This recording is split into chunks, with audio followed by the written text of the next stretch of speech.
Welcome to SportsBeat KC, the Kansas City Star's daily sports podcast. It's Monday, October 5th, and I'm Blair Kirchhoff.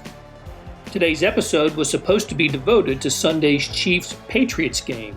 The A-Team gang of Sam Mellinger, Sam McDowell, Herbie Teope, and Vahe Gregorian would have dropped in to discuss all things Patrick Mahomes and company.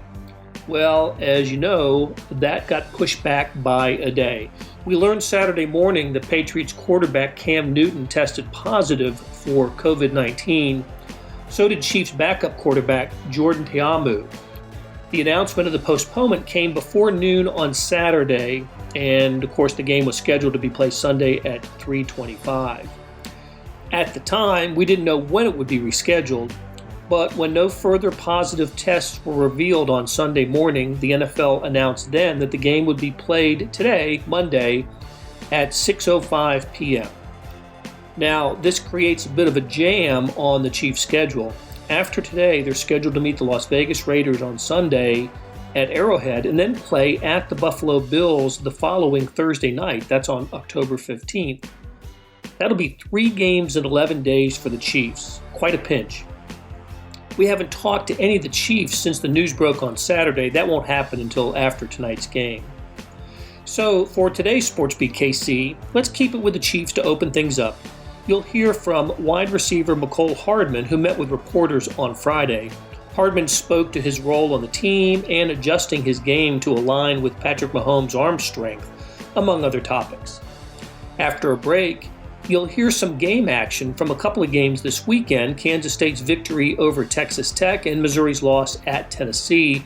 We'll also drop in on the postgame press conferences of both coaches, Chris Klieman and Eli Drinkwitz.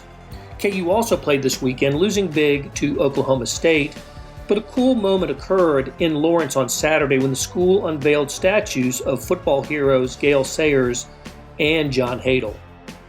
Oh, and one other piece of news from the weekend in Kansas City sports, and it involves Sporting KC. Alan Pulido, who scored both goals in Sporting's 2-1 victory at Houston on Saturday, will play for the Mexican national team for their 2 upcoming friendly matches. One's on Wednesday and the other one's the following Tuesday. So Sporting will be without their talented transfer for what would seem to be at least a couple of weeks. Okay, so let's get started with Mecole Hardman, and then we'll pick it up with college football after the break. Mecole, it seems like every time you are able to get your hands on the football, it leads to success. How have you been able to just stay patient and continue to go along with what is a very talented Chiefs offense? Yeah, I understand my role, and I know what we got on this team. I know who's on the team, so I'm not really, trying to be impatient anyway, so just being patient. Whenever I get an opportunity, I'm going to take advantage of it. And if it leads to touchdowns or big games, I'm all for it. So I'm just playing my role, man, and doing what I can do to help the team win. Let's go next to Adam Teicher. Go ahead, Adam. Hey, Nicole. Wanted to ask you about the touchdown pass you caught the other day. When you went back and watched it on video, you probably see Pat really couldn't step into the throw because of some pressure there. I mean, when you look at it that way, you surprised he could still get the ball to you 50 yards down the field or whatever it was? And also, did it take you a while to get used to the big arm that he's got? Answering your last question, it definitely took a minute to get used to the arm strength, because something you go that you're not used to is like, I don't think I got to keep running, but it's a different kind of league here, a different kind of player. So it definitely took a minute. I think it took the training camp, and after that, kind of got abreast of it, and then going back to the play. But yeah, I knew he could get it. He can get it to me for sure. He got a big arm, going backwards, sideways, no matter. I think he can throw it 50 plus every time. So I knew I had a good idea that he could get it to me, but I didn't know he was under that much pressure because I didn't even see the ball at first. And so I just seen in the air. I'm like, oh, he threw it. So I knew how to go make the play. So yeah, I was very confident that he could get it to me wherever I'm out in the field. Let's go next to Seren Petro. Go ahead, Seren.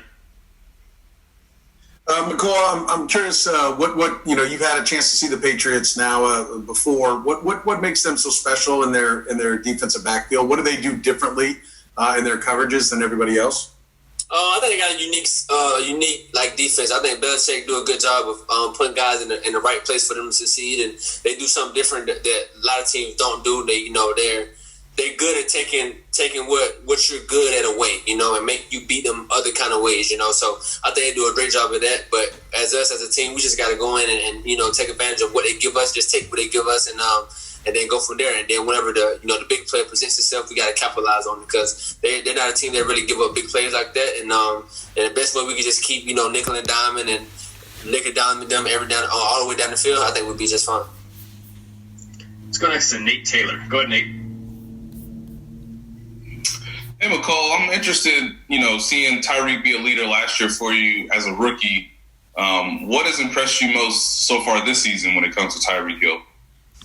Just continued leadership that he have, man, and him continue to take on that role and embrace that role of being a leader and being that guy in the room, that number one receiver. And I think, you know, for anybody that, you know, the number one receiver and got that so much pressure on him and the pressure that we put on him to make plays every game, I think he handled it very well. So just see him do that, you know, it gives you a lot of motivation and, you know, a lot of confidence in yourself also with him, because, you know, when we need to play, that he can step up and do that. And, you know, we got guys around him that can pick him up as well if, you know, if he's not doing what he's supposed to. But, you know, we don't really worry about what he not going to do. We just worry about when he going to do it, you know, so because he's a big play waiting to happen. And I think he do a great job of you know, playing that role, like I said, that number one receiver and being a leader in the room. Let's go next to Darren Smith. Go ahead, Darren. Hey, Mecole, I know we talk about it often about playing mistake-free. That's one of the things that Coach Reed just mentioned on just how good and how smart Coach Belichick teams are. How important is it going to be for you all to minimize and try to eliminate any mistakes that you all, you know, may have made, like, let's say, week 2 against the Chargers and trying to win this game? Then also, you had 2 weeks in a row without playing with fans. What's it going to be like for you to be back in Arrowhead playing in front of fans again? Yeah, going out first, we definitely got to minimize anything, turnovers, penalties, mental mistakes, mental errors. We got to eliminate all those, you know, and you know, we can't play a perfect game, but try to play as close as perfect as we can, and that help us out in the long run, because, you know, this team that's coming in this week, they capitalize off turnover, they capitalize off mistakes, and they use that to their advantage, and we can't beat ourselves, you know, going into this game. So yeah, definitely. But so going back to Arrowhead with some fans, it's gonna be nice to hear some crowd noise and some energy in the stadium and of things like that. So it's gonna be pretty fun. I think we're gonna be enjoying it. You know, having fans yell and stream. So it's always good to try to get back to normal. It's not normal, but it's kind of like the new norm. So it's definitely gonna be fun to have them in the stands. Let's go next to Todd Lebo. Go ahead, Todd. Hey, Mecole, one more thing on your touchdown pass that you caught on Monday night. I don't know if you saw the breakdown by Ryan Clark on ESPN, where they were talking about this play was kind of specific for someone like Marcus Peters, because he could maybe peak sometimes. Was that a good breakdown of that play, or was it not specific for some like Marcus Peters to maybe be trying to cheat a little bit? We knew Marcus, he a good corner, and we know around that 15, 20-yard marker, he tends to look, you know, but I feel like with any defense we play, if you send 10 across the middle, it kind of, you're going to get your attention, you know, because he's so fast and what he can do, you know, because what our offense set up to do. So I think he just seen 10 coming and just like, oh, well, I'd rather jump this route than, you know, get over the top. But I mean, I think I did a good job of sealing it out, you know, and I think he thought that I wasn't going deep. And once he seen 10 coming across, I think that's what kind of like opened it up. And I think we did a good job of, you know, drawing that play up for sure. Let's go last to Sarin Petro. Go ahead, Sarin. Mecole, is interesting hearing you talk about Tyreek Hill and his leadership skills and everything that he has. And I know, like, to lead in the locker room, right, you got to be able to play. You got to be able to ball, right? The worst guy on the team isn't going to be the guy to step up there and lead. But from a coaching standpoint, Andy Reid obviously, you know, has, you know, a lot of leadership skills. It's clear that you guys really respect what he does, and that was true before he won a Super Bowl. I'm curious how much of that is because of his play calling, how good he is, right? Like, he's not going to go out there and run 80 yards for a touchdown, but when you look over on the sideline, you know the big guy's got something that can really make you guys shine. How much is that what makes him the leader that he is? Talking Coach Reed or Coach Reed? Coach Reed? Yeah, definitely. Like you did an example of, like, guys that can ball is the guys that, you know, leaders in the room, like Pat, Trav, Tyron and stuff like that. So I think that does translate over to the coaching side, because what Coach Reed does, man, I think is unique, man. He put players, or he used our skill set to best suit us. He don't try to make us do things that we're not comfortable doing. And his offensive mindset I think is top to none. And I think with a guy like that can make plays and make up a new play every single day and put it in the playbook, I think you can't have nothing but respect for a guy like that, and who's been in the league many years and doing the same thing over and over. And I think he's such a player's coach. I think the respect just come with it. When he talk, you listen. So I think if you have that effect on players, I think he had it everywhere he been. Every past player that I've talked to always ask, how Coach Reed doing it? And I think that speaks a lot, man. And I'm happy to be on the team with him. I'm happy that he's one of my first coaches, and I learned a lot from him, and he taught me a lot. So yeah, definitely he's a great leader, I think, on the field, and his play calling is definitely top of none. Hey, it's Blair. We have a special subscription offer for SportsBeat KC listeners: unlimited digital access to the Kansas City Star's award-winning sports coverage. Sign up now for 1 year of Sports Pass for access to all the sports news, features, and columns presented on the kansascity.com site, and it's only $30. That's a 40% savings off our regular rate. Your subscription will automatically renew after the initial term at $50 unless you tell us to cancel.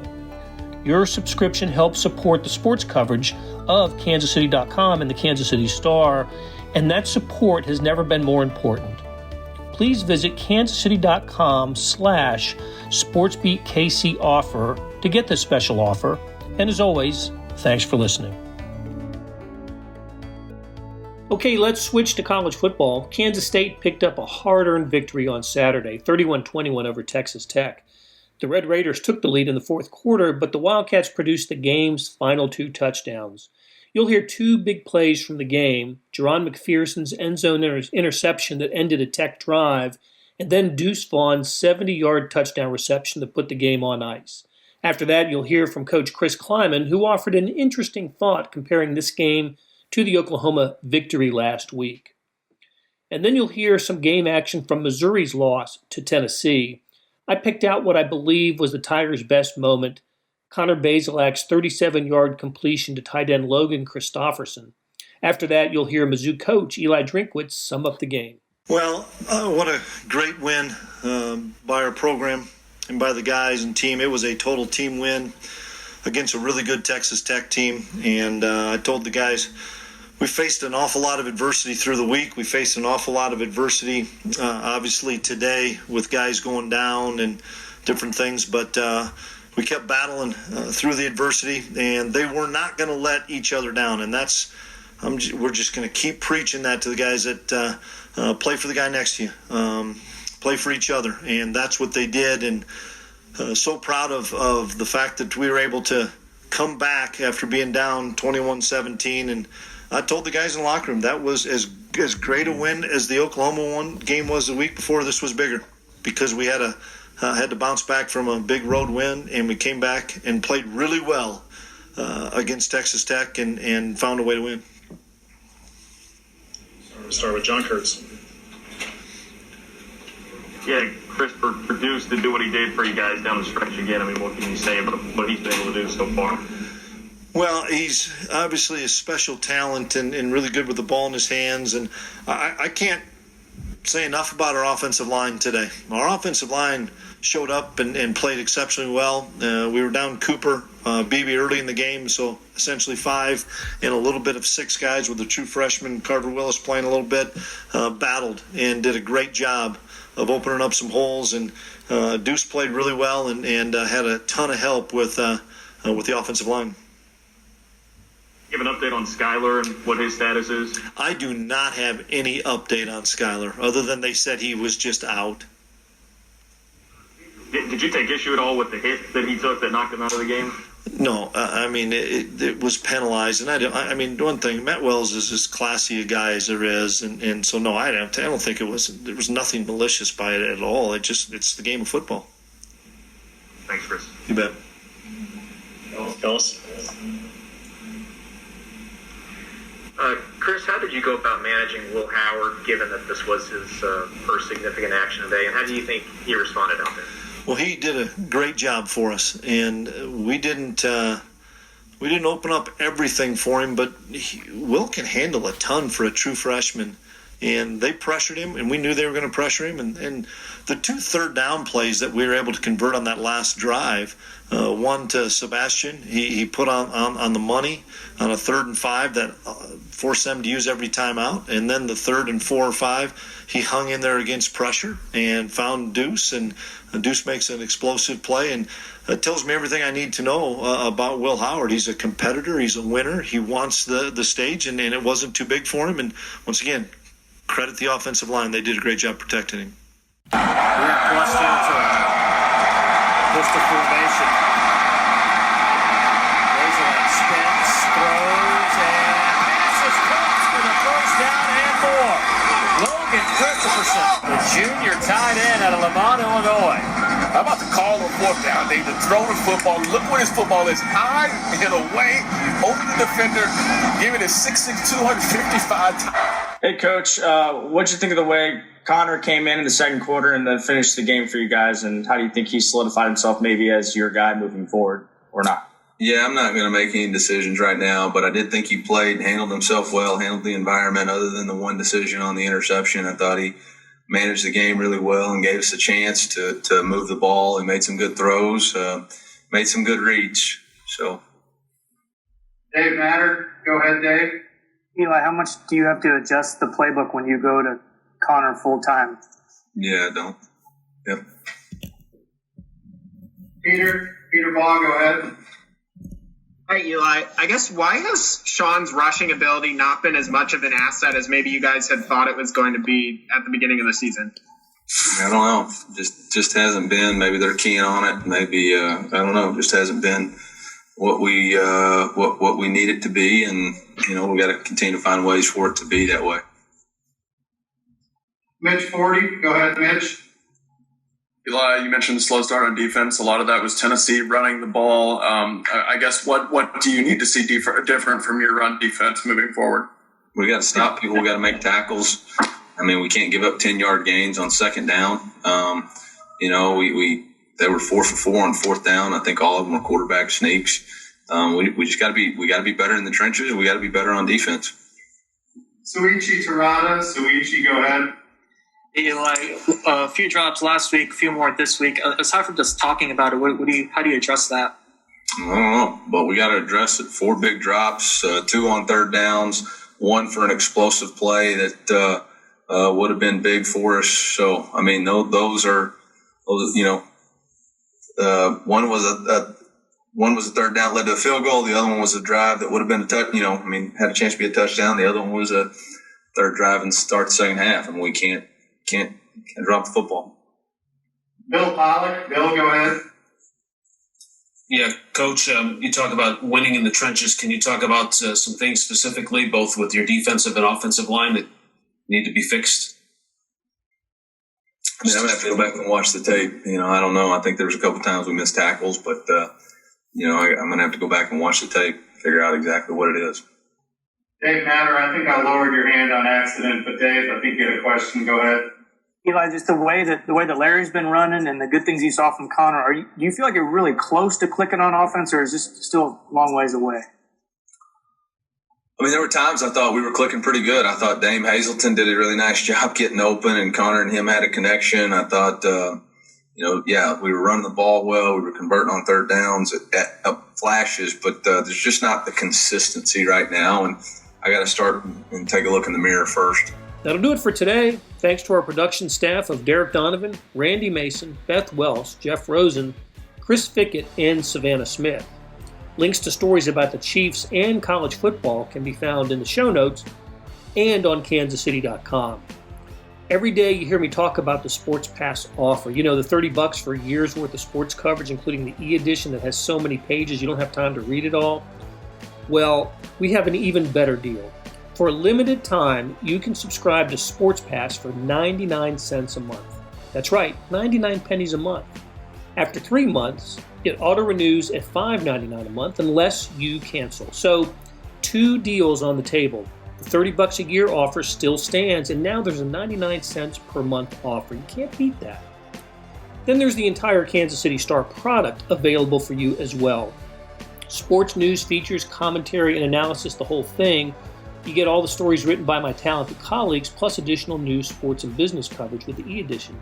The details for all of these deals can be found at account.kansascity.com/subscribe. That's account.kansascity.com/subscribe. And if you're having trouble hunting down any of these offers, send me an email, bkerkhoff, that's BKERKHOFF, at kcstar.com, and I'll get you to the right place.